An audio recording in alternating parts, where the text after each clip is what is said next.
Saint Martin ভ্রমণে পর্যটক ও অনুমোদিত জাহাজ নিয়ন্ত্রণে যৌথ কমিটি গঠন করেছে পরিবেশ, বন ও জলবায়ু পরিবর্তন মন্ত্রণালয়। এখন থেকে প্রবাল দ্বীপটি ভ্রমণে পর্যটকদের নিবন্ধন সহ বিভিন্ন বিধিনিষেধ মানার বিষয়টি মন্ত্রণালয়ের গঠন করা যৌথ কমিটি দেখভাল করবে।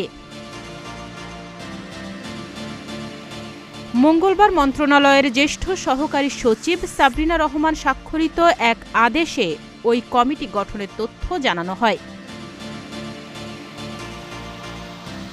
আদেশে বলা হয়, সেন্ট মার্টিনগামী জাহাজে ওঠার আগে পর্যটকদের জাহাজ ছাড়ার জায়গা অর্থাৎ এন্ট্রি পয়েন্টে বাংলাদেশ ট্যুরিজম বোর্ডের তৈরি করা অ্যাপের মাধ্যমে নিবন্ধন করে ট্রাভেল পাস নিতে হবে।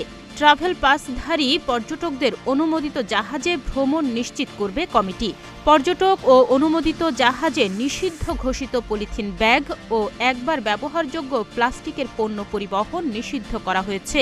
এ বিষয়ে কমিটি কঠোর থাকবে।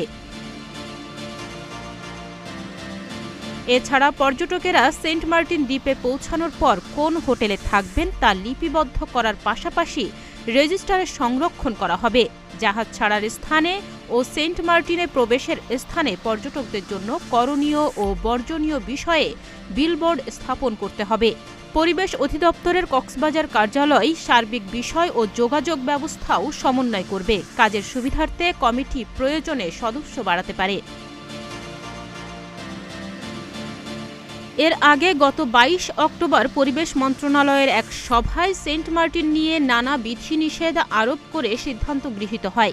এরই পরিপ্রেক্ষিতে ২৮ অক্টোবর মন্ত্রণালয়ের পরিপত্রে ৫টি বিষয় কার্যকরের সিদ্ধান্ত গ্রহণ করা হয়।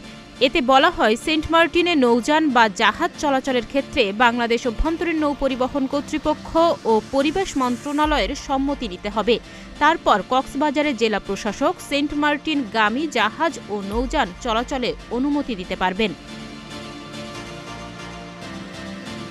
পরিপত্রে আরও বলা হয়, নভেম্বর মাসে দ্বীপে পর্যটক গেলেও দিনেই ফিরে আসবেন, রাত যাপন করতে পারবেন না। ডিসেম্বর ও জানুয়ারি মাসে পর্যটকেরা সেন্ট মার্টিন গিয়ে রাত যাপন করতে পারবেন, কিন্তু পর্যটকের সংখ্যা প্রতিদিন গড়ে ২,০০০-এর বেশি হবে না।